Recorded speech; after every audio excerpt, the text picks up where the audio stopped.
welcome to Check It Out, Comrade, an indie game podcast where every 2 weeks we bring you 2 games by the people for the people and tell you what we like about them. I'm Nick Lauber. And I'm Gary Butterfield. And this week we are going back over this last season and talking about all the games we've done and what we're looking forward to next year. It is our year-end wrap-up. Year-end wrap-up, a little bit different than we planned it. We had talked about having Tyranny in here, and then we talked about having Tyranny start the season and ending the season with Afterbirth Plus. And then Afterbirth Plus came out just a couple weeks later than it would need to for that. Exactly, yeah. So the date finally came out, and Tyranny's a long game, so I think it just makes more sense for us to start off next season with those 2 games, and then we'll actually move into the Dictator games. Yeah, and we will.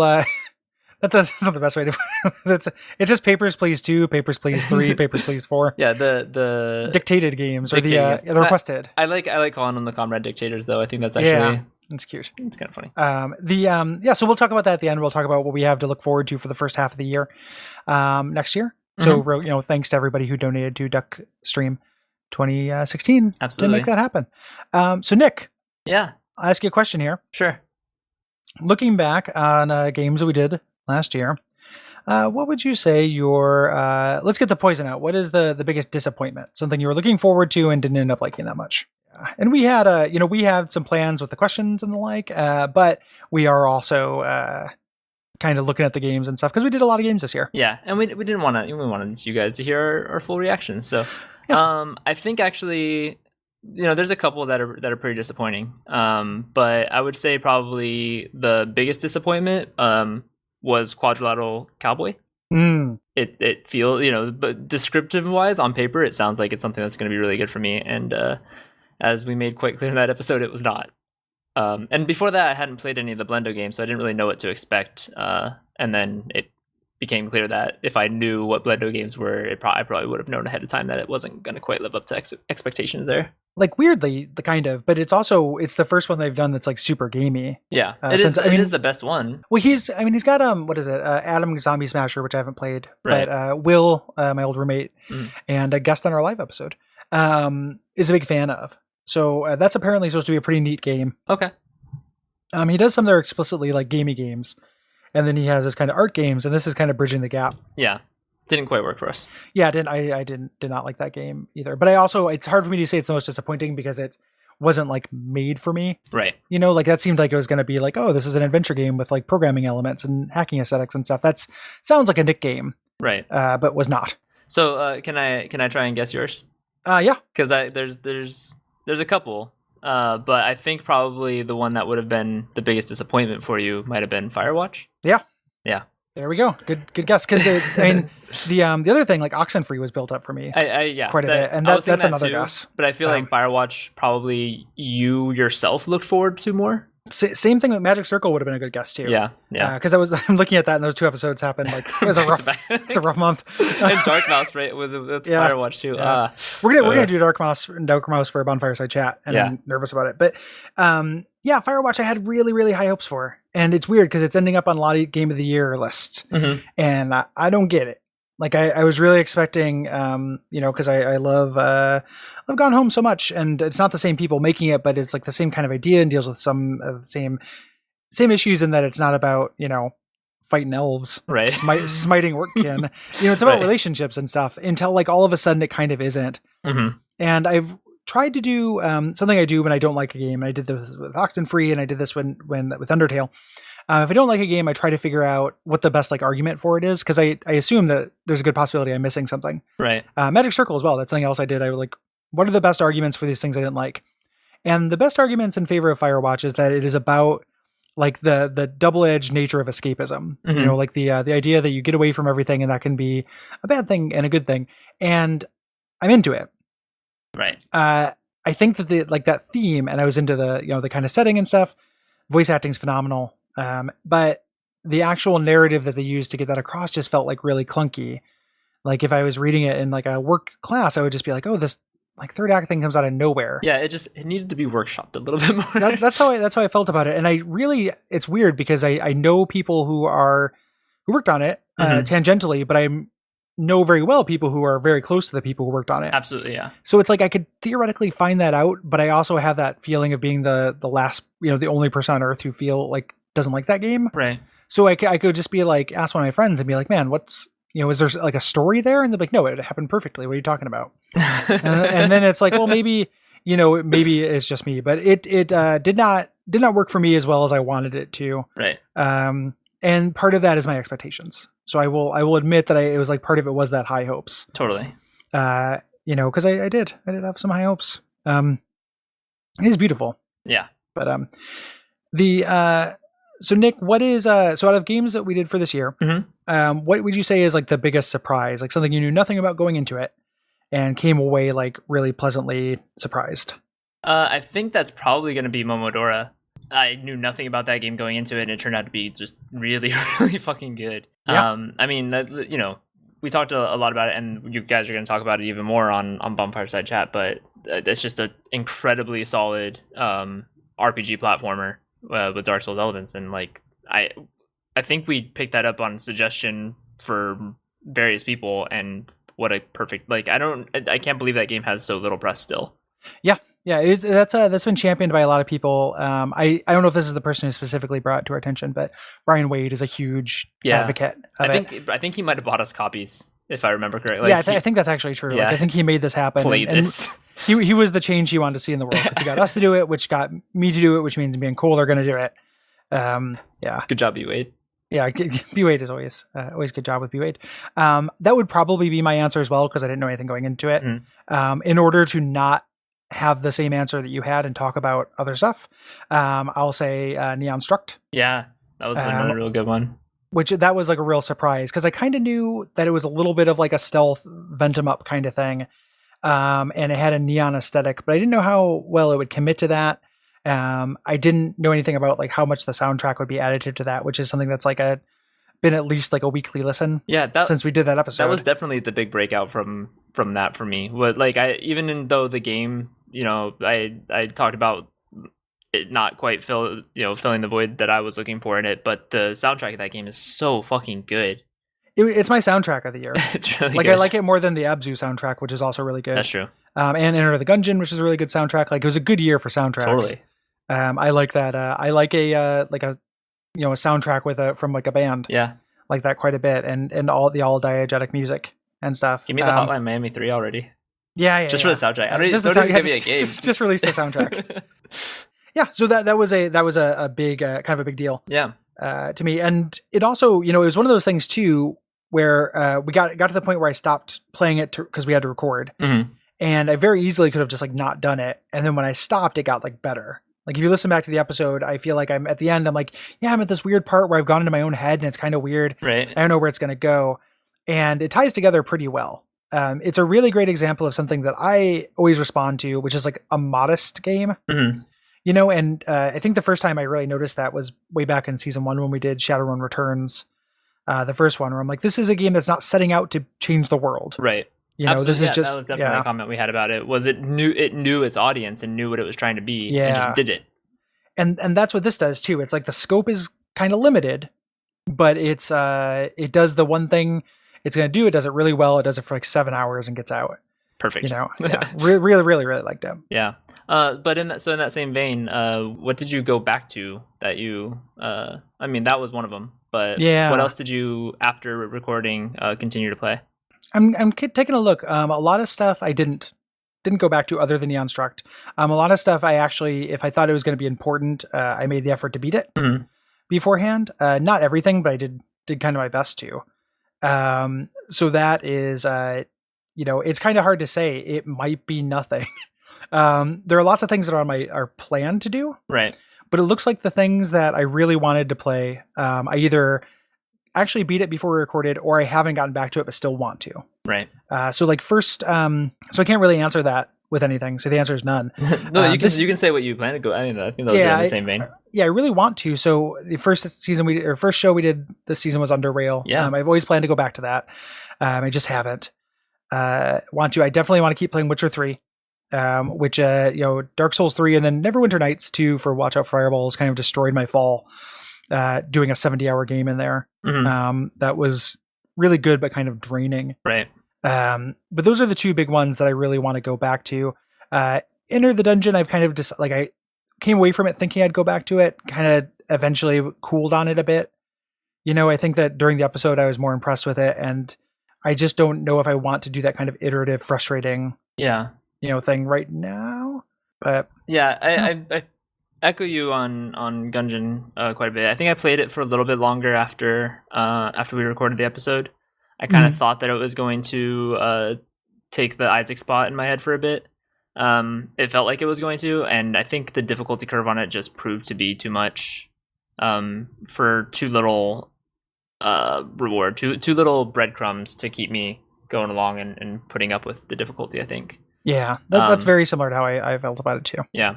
I did, however, play more of Talos Principle even after I got the ending. I think you didn't beat that one within the time frame at least. Yeah. I did, and then I continued on to some of the DLC and the star levels. Cool. I still haven't completed the DLC. I don't think I've even completed the star routes yet. But I really, really enjoyed that game and did continue on after we recorded.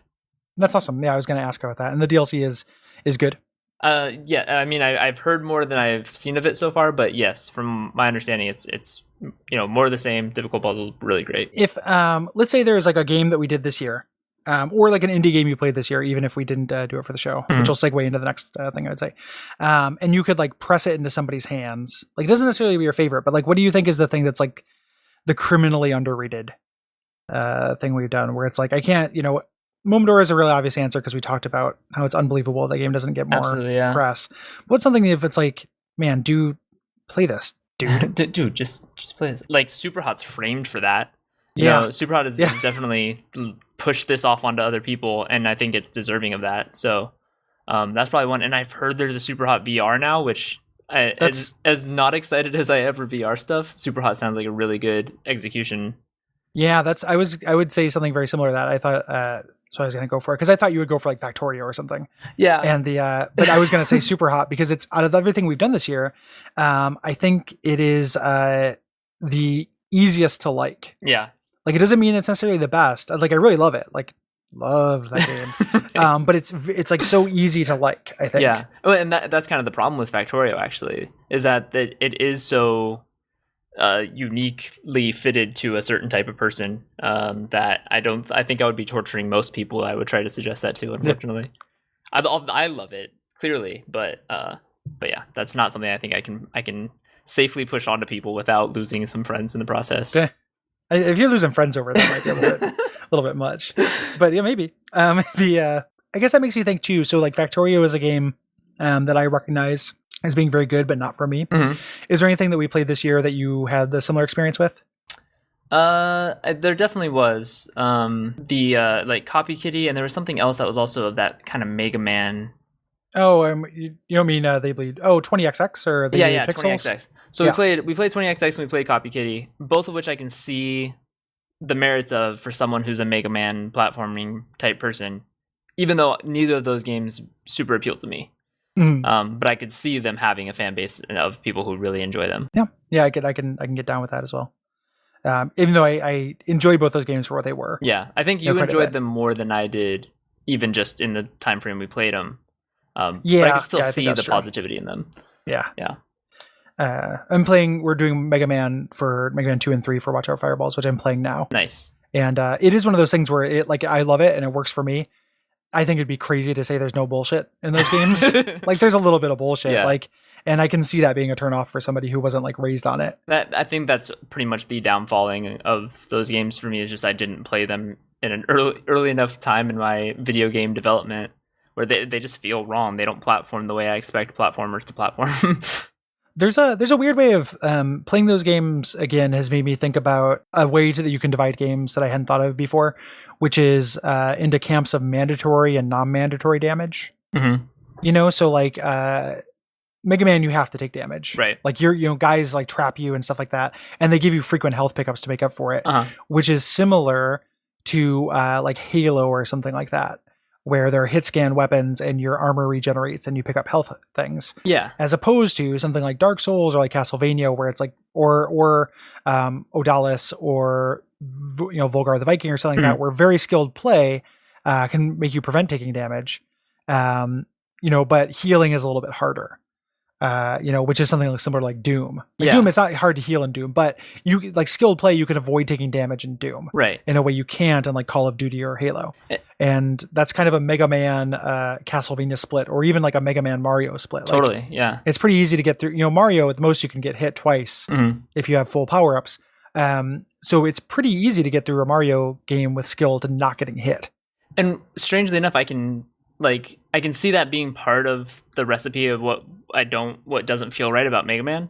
But because I think it's also the genre in which that's being placed, because I can deal perfectly fine with a damage sponge FPS game where I'm expected to get hit. There's going to be unavoidable damage. It's happening all the time. But when it comes to a platformer, I much more prefer the type where you're avoiding any and all damage. I can definitely see that's part of the recipe. More control. Absolutely. It's kind of interesting, like two different philosophies. Totally. Like compensate for the damage or empower the player to avoid it. Totally. And then most games actually do both. Like it's not a black and white thing, but sometimes, you run into, like, that was the thing I was noticing playing in Mega Man. It was like, oh, as soon as this guy spawned on the screen, he shot me and there's a roof over my head. So if I jump, I still get hit. So like I'm supposed to take this hit, It's just kind of interesting to see as kind of a design perspective. So we've got some questions from some people on Slack. Yeah, let's do that. Bring up one of those real quick. Is there a game from this year that you wanted to play for the show and didn't get around to? Dropsy. Dropsy, yeah. Yeah, I really wanted to play Dropsy. I thought we'd do it this year. It didn't happen. Yeah. I've heard about that. People used it like they, not kryptonite, but like it was laser targeted for me, and that like people were like, oh, I think this, I think Danielle Rando, who was for Polygon and works for Waypoint now, was like, yeah, a lot of people are talking a lot of sugar about Undertale, and I think this, expresses the same themes better. Yeah. And I was like, I like those themes. I just don't like how this game plays. I'm much more comfortable with like a point and click adventure game. Yeah. I should play Dropsy. And that guy's new game looks really good. Totally. I'm really excited for that new game. I backed it on Kickstarter even because, yeah. What is the name of that? It is a cyberpunky game. It is a cyberpunky game, but I don't remember the name. Yeah, the name's escaping me. But that's a looking forward to in 2017 game for sure. Oh, yeah. Jumping in post real quick just to say that the new game we are talking about is called Hypnospace Outlaw. But yeah, Dropsy would be my answer. Yeah, I think mine actually is Stardew Valley. Oh, me too. Shit. Yeah. Yeah. A lot of press, a lot of sugar about that game, and I'm sure I'll enjoy it. Like I liked Harvest Moon games, so I think that's something I definitely would have liked to have done on the show, but we just never found the time for it. So. Yeah, Allison gave me a copy of that, and like I really need to play that. Yeah, like I have no excuse not to play it. I think I will really like it, and it. One of our community members on Slack, Elias, did a Game of the Year poll for people, and it won like the Duckfeed Slack Game of the Year. Oh wow! So like over Overwatch, over lots of stuff. Wow. So I was very surprised to see that, and I was like, God damn, I need to play this game. So. Oh, and just for the record, that was from Space Lion, that original question. Oh yeah. I figure we'll go ahead and put out names out here since we have the usernames available. Yeah, I'll ask one real quick. We're kind of doing these in no particular order. And we just have a few of them too, in case people are expecting a marathon. Just so you know, Sirg, community stalwart, asks, "Would you say this year has been as good for indie games as it has been for AAA?" It does kind of feel that way, right? Like, I can't think of any huge breakout or like hugely dominating AAA games that have taken the same space. Like, there's AAA games that are like the Call of Duties that pick up this specific type of like gamer base, right? Mm-hmm. That I don't think you or I typically fall into. This console-y, sometimes even bro-y, maybe console space that tends to dominate what sells well. And none of those games, typically there's at least a few of those sorts of games that are good enough all around to capture everyone's attention. So yeah, maybe. I think less because of how good indie games have been, although indie games have been great, and more because just AAA hasn't been appealing to the rest of the gamer base that we fall into, that we seek out this indie space because of. Yeah, there's not a lot of crossover. Like Last Guardian could have been that, right? Yeah, and Last Guardian's got kind of mixed. Exactly. Yeah, mixed reception. So if Last Guardian had been the game it was being hyped up to be, that would have been a AAA game that would have like dominated the transcendent. The space. Yeah. I get what you mean. Yeah, because I think this is really widely considered to be a really good year for AAA.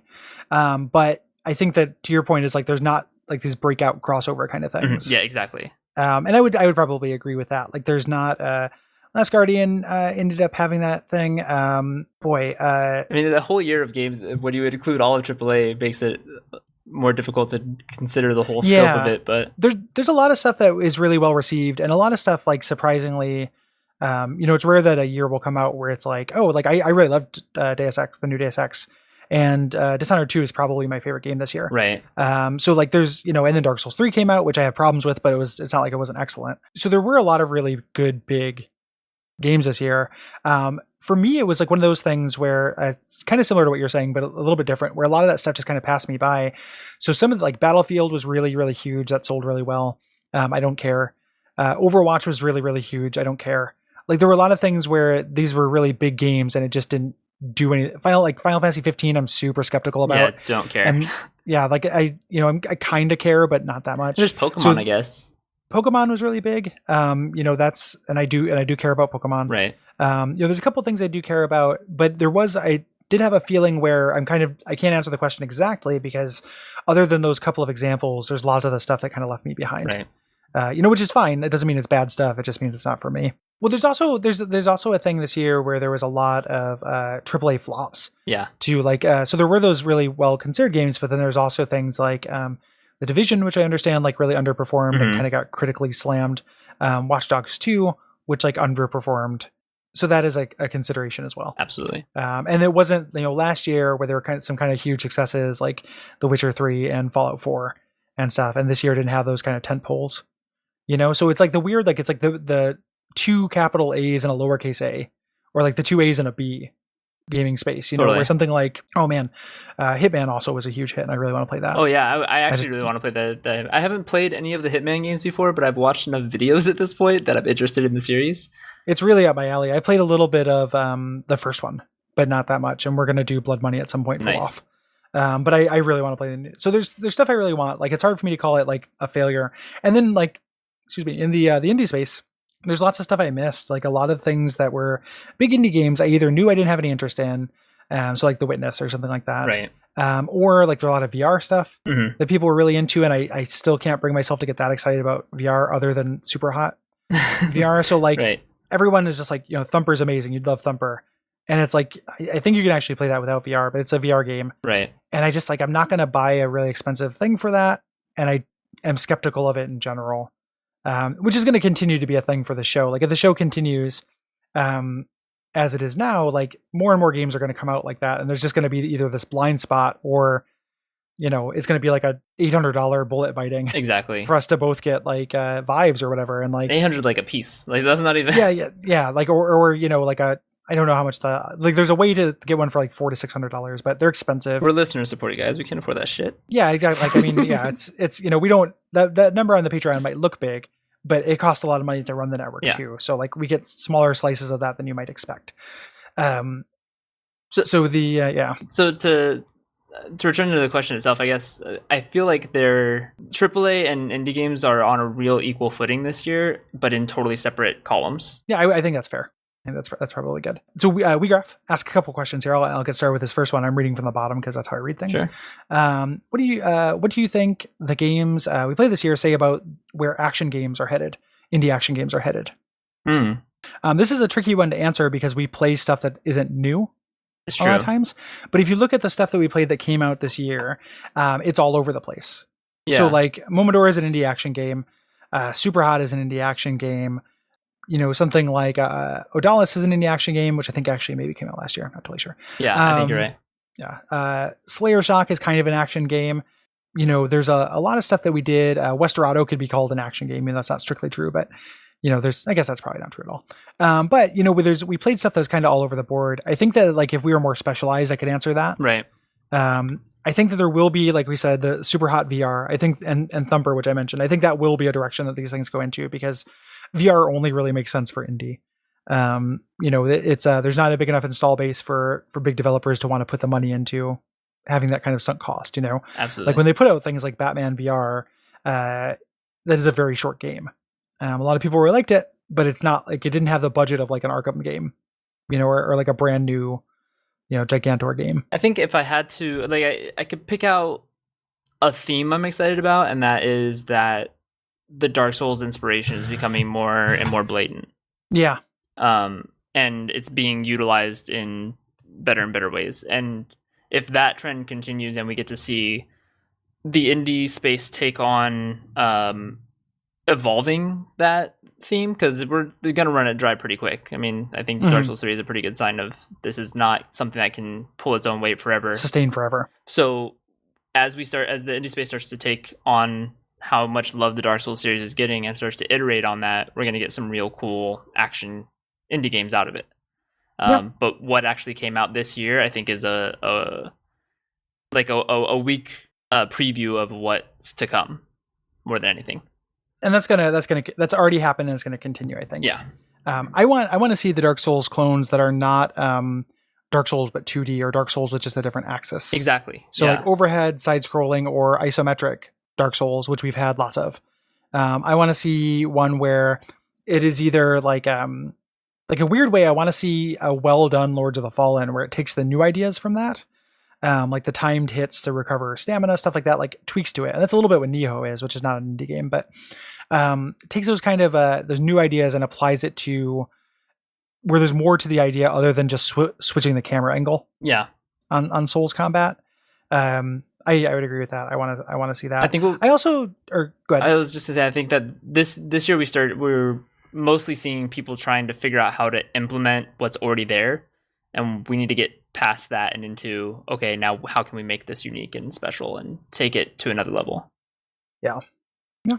And I would like to see, for the record, like as much as I'm Captain VR skeptic, like I do want to see indie games that take advantage of it and use it well. Absolutely. Because a big reason for my skepticism is that like I feel like we're going to have this period of trying to transfer things over 1-to-1. And like, so with the reports, things I've read about Superhot VR is that it's really neat. But you can't move around and stuff in it really. Right. So does that neatness, is that enough to counteract the reduction in depth? And that's the VR question. Like your verb set is more limited. Like the games that work for it, like you are literally on a rail for the most part, or they are games like, Keep Talking, Nobody Explodes or something like that. Right. Where movement that is game, in the focus. Yeah. Movement is in the focus. Like that game is literally can be played with pen and paper. Yeah. And it's kind of is. Because what you're doing is just looking back and forth between two things. So I would love to see indie games like really kind of take advantage of that without trying to emulate regular games. Yeah. And that's the space that's going to do it if anybody is. But the problem with VR though is that it's 100% hardware fetishization right now, and no actual implementation that does something cool and unique. Well, there's like the weird little things that do stuff, and they're neat, but it's not enough to carry a game. Yeah, they're not unique. So it's like you have your Superhot VR, you have your Res, and like playing Res in VR would up the immersion. Totally. In like a super cool way. And I know a lot of people are like, this is my favorite game I played this year, but it's still Res. Right. And like Res is great. Like, don't get me wrong, that game owns.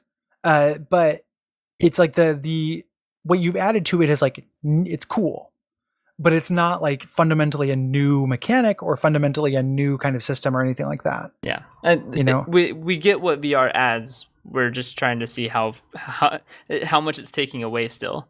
Is the problem. And it needs to add enough to make up for what it's taking away. Exactly. Specifically, like it has to be something where it's like, oh, the novelty of being immersed in this, like the people who think that won't fade, I think that's bonkers. Yeah.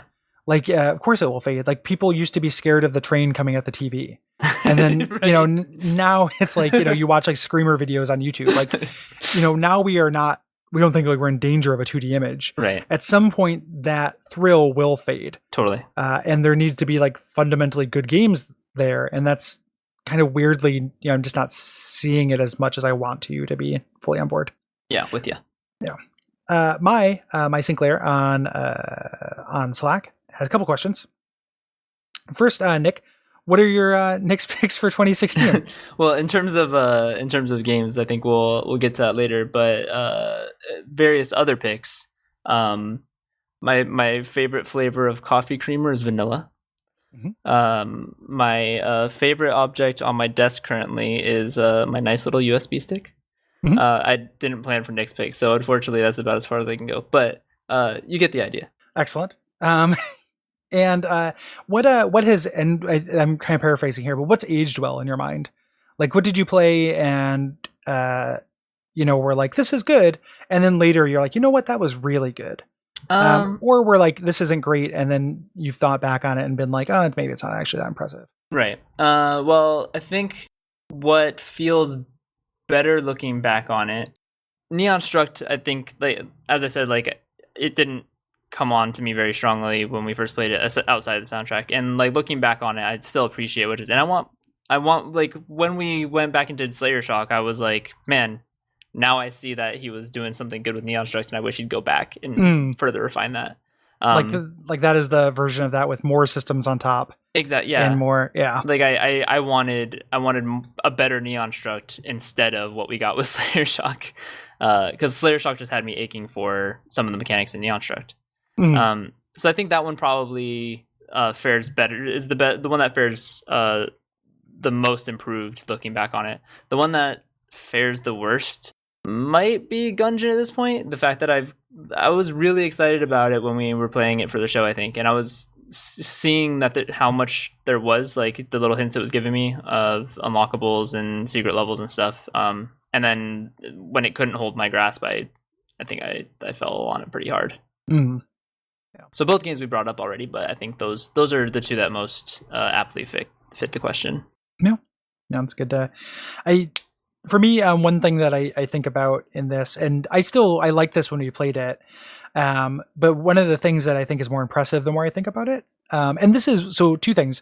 One, we did a bunch of things that were kind of masterpieces and we rated those very highly. Right. So like something like 80 Days or Inside, like I think those games are phenomenal. Absolutely. So they didn't have any room really to go up. Like 80 Days is so impressive. Yeah. But we loved it. Inside too. I don't know what I would change about that, or yeah. Like Inside is like number 3 in my games like this year. Like I love Inside. Absolutely. But something that I feel like maybe I didn't give enough credit to or something, and I ended up watching a video of it, and it kind of just reminded me of some things I didn't think about, is Pony Island. Yeah.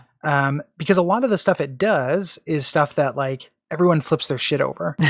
So like when we played Oxenfree, and people who liked Oxenfree and reviews I'd read would be like, oh man, they do this thing where like the screen tears, it looks like VHS and stuff. And I'm like, oh man, that interface, like playing with shit, like Pony Island did 1,000 times better. Times better. Yeah. Like that's not, that story is really simple and kind of silly, but if it's just that clever interface fuckery, like that game did that much better. And I never hear anyone talk about Pony Island. Like that game is not well thought of, right? For some reason, but has aged better, like is more impressive in retrospect to me. I gave it a lot of sugar in the episode, and I think it still holds up to all that sugar, but I don't know if it's gained any more since then, but yeah. It's very good. And we have one last question before we move on to kind of our what we're looking forward to and GOTY, Comrade of the Year. So WeGraph also asked specifically what we think of Undertale, how it holds up. I think I answered that a little while ago. I just don't want you to think I'm ignoring you. That says Under Rail, by the way. Under Rail. Oh no. That's a much better question for you. I haven't gotten a chance to revisit it yet, even though I want to. And before we recorded about it, I put 10 hours in. So it wasn't like, which is a lot for a Comrade game. Totally. So it's not like I haven't given it a shot. It's just, something in Watch Out for Fireballs or Bonfireside Chat. This came out in February. I was probably flexing to get ready for Bonfireside Chat. This is just other network stuff got in the way. So I kind of put it down. And then this, this fall, I've been meaning to get back to it, but Tyranny is scratching that same itch for me in a lot of the ways. So like I'm still planning to play Under Rail. I haven't uninstalled it. It's still on Steam. I still have my save game, but I just have not gotten a chance to check it out more. Yeah, I haven't checked it out anymore either, and I'm not entirely sure that I'm going to. Like I appreciate what it's going for, but right now there's enough other stuff filling the CRPG itch that how kind of obtuse that game is comparatively. And how little modern takes it has on these systems. It's real raw classic CRPG. Yeah. There's no real ease of use added in that wasn't already there back when CRPGs were in their heyday. So I appreciate what it's doing. It wasn't enough to grab me to pull me back in, I don't think. So I probably won't end up finishing that game, unfortunately. It's I think that it does. It feels like it does do some special stuff that maybe you don't get in modern CRPGs, which like what you trade is you get more of those niceties, but you also add balance, and balance can kill, totally. Like balance can make something unspecial really quick, kind of saw the edges off and make it uninteresting. And like probably the biggest flaw of Pillars of Eternity. Yeah. But 100% is the biggest problem with Pillars of Eternity, which is a game I like. Yeah. Like I like that game. And it comes up in it's less of a problem in Tyranny. Yeah. But it's been a thing we talked about in the most recent Watch Over Fireballs with Neverwinter Nights. These like elements of balance and fairness, where you can't break the rules. Like you can't like attack an enemy before he is ready to be attacked. Things like that. Those kind of like little things. Underrail isn't like that. Like you can do whatever you want, and that allows for a lot of freedom, which I really respect. Absolutely. So there is, I feel like it's not necessarily supplanted. At the same time, though, there will never run out of games to play. Exactly. So I don't blame anybody for not going back to something, because there's infinite games. So let's, what are you looking forward to next year? Looking forward to next year. So we've already said that we're going to do Tyranny, which is released right now, and we're going to do Afterbirth Plus, which is technically being released next year. Mm-hmm. Clearly, we're very excited about that because that's the best thing. Oh, by the way, I got a Christmas present from my mom today, and it's the Isaac sweatshirt that you were wearing at karaoke this weekend. We're gonna be sweatshirt, Christmas sweater, buddies. Yeah, now we got Christmas sweater. Twinsies. It's a really good sweatshirt, though. Yeah, it's nice. But some other stuff coming up that's supposedly going to be released 2017 at least. Well, there's an official date for Torment Tides of Numenera. Oh yeah. Which is exciting. I really need to beat Torment before then, so that is my goal during the break, is to actually play and beat the original Torment in its entirety for the first time. Because I've started that game many times and I've never completed it. I would appreciate you doing that. Yeah, I think it's not only is it requisite before we play Numenera, it's also requisite for being someone who plays video games and for being my friend. Don't forget. Yeah, for sure. And Divinity 2 is supposed to come out. Yeah. Also super looking forward to, and another CRPG, possibly Pillars 2. Might also come out this year. Wasteland 3 might also come out this upcoming year. So we've got more of the CRPG revival coming, and that's okay with me. We might be getting a little bit flooded, but that's, as long as there's people playing them and it doesn't stop more from being produced in the future, then by all means. If out of all the new like CRPGs that came out, and I include like Dragonfall in that, from that wave, if Pillars is the least interesting one, Pillars is still a B game. Oh, totally. If that's as bad as it gets, like we're gravy. That's fantastic. That's basically what I'm saying, though, is that as long as we maintain that level and we can release all these games coming out in these same years and none of them fall by the wayside any harder than Pillars did, then gravy, fantastic. Yeah. Just don't flood it so much that people stop making them again, because 100%. Yeah. You mentioned Night in the Woods. Yeah. I've got a couple. I'm looking forward to the same things you mentioned, of course. Right. I'm just listing stuff off that I know we are going to play. Night in the Woods, which is Scott Benson. It's a game he's making. Somebody I follow on Twitter. He's been on Bonfireside Chat. Who is a really great artist. You may know him. He did that Feminist Stole My Ice Cream video, which is probably the most famous thing he's for, or the thing he's most famous for. That's really good. Yeah, that's. Oh my god, he is a good artist. Yeah, Scott's great. That's a good video. All right. So now I'm excited for Night in the Woods. Thanks. It's like about animals that hang out and like smoke and are kind of, bad. And it looks funny. Cool. I like that. Thimbleweed Park comes out this year. So that's, Ron Gilbert's Maniac Mansion follow-up, like the game that, and I think that's the last game I've like kickstarted. Oh, so because I kind of stopped doing that because I decided I'd keep my money rather than, I've fallen by the wayside. I did back Wasteland 3 and I did back Divinity 2. Yeah. But so, obviously Thimbleweed Park I'm really looking forward to as a fan of Gilbert. Yeah, Gilbert and old style, things. State of Decay 2 comes out next year. Say again? State of Decay 2. Oh yeah. State of Decay was really good. I don't know, did you spend very much time with that game? No, not much, but I saw some of it, yeah. It's really good. Like I think that game is really impressive. Like it's a zombie survival game, which is a cliche, but it's got these simulation elements that later would become co-opted by your like H1Z1s and like DayZs and stuff. Right. But it's not. It's a single player thing, and it's not nearly as just like craft. People holding you up for your pants, goofiness. Like it is. It's a single player experience. So there's weird like, keeping your people happy, keeping them supplied and stuff. It's very fun. More like This War Is Mine type?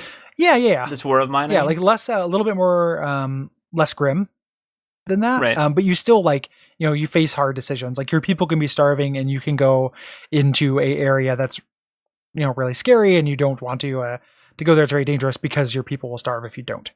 Right. So there's a lot of that. That's a thing. Cool. That game. So I really want to play that. There's cool stuff. There's other stuff coming out that I'm sure I'm missing. Right. But I have no doubt that it'll be a good game or good year because we only have good years for games now. Exactly. There hasn't been a bad year for games. There's too many games that come out. So yeah. Yeah. So then let's get to the meat. Yeah. What's your ultimate Nick pick for 2016? Nick pick. You don't say Planescape Torment, I'll fucking kill you. I assume you meant of stuff we played this year. Yeah. No, I know. No, it's just it's a perpetual questioning. It's always on the table. Man, my top game that we played is probably gonna okay. Game that came out this year that was my top game is Inside. Mm-hmm. That's so good. It's such a perfect game. But I also got to play Journey live. Mm-hmm. Journey was also incredibly good.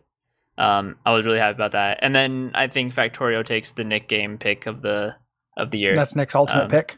That's a Nick pick of the Nick's picks games. That's the ultimate of the what's the best indie game that came out this year. Inside's the pick. Mm-hmm. Yeah, this is just so I don't say the same thing. Like Inside might be my answer.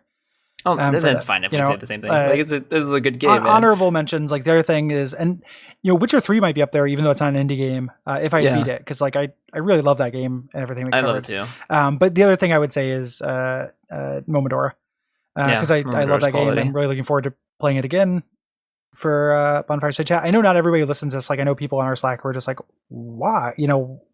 This isn't that special. Like Will, my old roommate was like, that was really good, but I don't understand what the big deal is. And I think it comes back to that like modest means and modest aims kind of thing that I really respect. Like if you're going to set out to accomplish something that is kind of modest, but do it perfectly. I really like that. Exactly. I think that if you lower your vision and it's within a small scope and then you do everything within that scope really well, why would I not put that higher than something that may have done some things well, but what scoped out was way too big and failed in a lot of other ways? Like they're both really good. Like I love a flawed gem, and if the thing that a flawed gem does that is really well is more special, if the rest of the game is not, super great. Like, I mean, speaking of Torment, right? Like, Torment has its combat stuff, which is not great. But the other stuff it does is very special. So like Torment is a better game. But just as far as things we've played this year, it'd probably be Inside, but second is just kind of fun and, feel good and biggest surprise and stuff. All the kind of joy I felt with Momodora. It's also, we did it. We did it right after Enter the Gungeon, which I remember liking. I think when we were I don't know what I was doing for Watch Out for Fireballs at the time, but I remember it just coming. Oh, it was also when like the serious kind of crank started with Dark Souls 3 as well. I think so. Yeah, that was May. Yeah, like I was just like, boy, that's really fun to play like a Souls like that. Isn't just about cramming Sister Frida down my dick, which so it's got that going for it as well.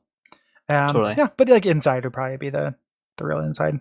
I think that was probably the quality indie pick of the year. Yeah, and we're not alone in that. Like every indie, totally. Inside made tons of lists, as well as should. Like Inside is really really good. Yeah. So let's talk about what we're doing next year. Yeah. So as I've called them, the Comrade Dictator games, the games that were dictated to us during our stream, our charity stream, Duck stream that we did last month. Real quick before you list these, I want to add two caveats. One, sure. This is not all of them necessarily. So if you don't hear the game that you recommended listed, please shoot me an email at Gary@Duckfeed.tv. And if I missed you, I do apologize. It's not on purpose. It's just an accounting thing. So send that to me and we'll make sure it gets added to the list. So any games anyone requested will be done. The other thing is we're not doing these in pairs. So when you kind of try to guess like what order these are in, or when your game might be picked, we're doing these with smaller games because I want to give each of these like if not beat them, like a real solid, chunk of time. Absolutely. And I think that's what we're going to do moving forward. Is take kind of a more meaty indie game and then pair it with something that is like an itch.io indie game. Right. So yeah, we've made mention of that a lot this year too. Is it's a lot easier for us to have one meteor game and one potatoes game. But itch.io's come up, itch.io's come up as this real amazing platform for people to release like really small expressive stuff and it be in an eyeline in a way that I don't think there's ever been quite the good package of before. There was like Desura or whatever, and nobody released anything good on there. And there's Steam Greenlight shit, but nothing kind of gets the publicity and accessibility that itch.io's come up with this year. So that's probably going to be our main platform for searching for those potato games. And if you have any recommendations of stuff, if someone put out something interesting, something that just caught your eye, please, shoot us an email. The address is on checkitoutcomrade.com or the Duckfeed contact form or Slack or anything. Because the more we can get of a list of those, the more we can scan through and pick out to pair with these games. Yeah, those little really interesting kind of narrative games. Again, like Killing Time at Light Speed, which is like not a perfect game. Didn't end up on either of our lists. We didn't talk about it today, but it was really interesting and like was worth talking about. And it might give us a chance to expose people to things that they don't, they might not otherwise see. Totally. So, absolutely. So with that, the 6 games we have so far, and again, this is probably not a complete list, and if there's anything that you swore you gave us that money, you swear you want us to play a game, then just let us know, because we didn't mean to miss you. But Crawl, which is that's kind of been a suggestion before too. We just haven't gotten around to it, but Crawl does look really interesting. Lone Survivor. Which has also been something that's been floating around for a while. Yeah, a game that's been in my Steam library for a long time and I haven't played. Invisible Ink got talked about a lot in our Slack channel this year. Yep. Someone's forcing us to play it finally, which I'm sure we're going to nothing but appreciate. Yeah, that's right. I want to do that one first out of those games actually, because I'm gonna get ahead and play that. So let's make it happen. FTL, a game I really enjoy already, and haven't been able to go back to since they did that big update a year or two ago. So. Yeah, I liked it, but never played it very much. Probably because it was prior to it being on portable. I think now I can play it on portable, which is the way that I want to play that game. That'd be cool. Yeah. Flame in the Flood, which I only just recently heard about, so I don't know a whole lot about it, but we'll be playing it. And Ring Runner, which I know nothing about. Do you know anything about Ring Runner? Nope. I only know what was in the email that was sent to me, which I don't have at the top of my head. Okay. But we will be playing it. We'll be checking it out, and it'll be in an episode in 2017. Yeah, it is a space shooter, an indie space shooter. Cool. I'm interested in playing all these. Like, it's actually like super freeing to have somebody just be like, do this. Real, obvious disclaimer is like, there's no guarantee that we'll like the things that you asked us to play. So if like, something, if I don't like it, I'm not gonna lie about it. So just keep in mind, no one is attacking you if we don't like your games. But those are the games we're going to do. I'm really looking forward to it. We are taking a break. This episode will come out on Christmas Eve. And then we will probably take a break until like for most of January, probably. Yeah. Get ahead, get a couple episodes under our belt, recharge and stuff. That'll be it. So thanks for joining us for our 2016 season 3 of Check It Out, Comrade. Really appreciate you guys listening. Yeah. And we'll see you again in 2017. Absolutely.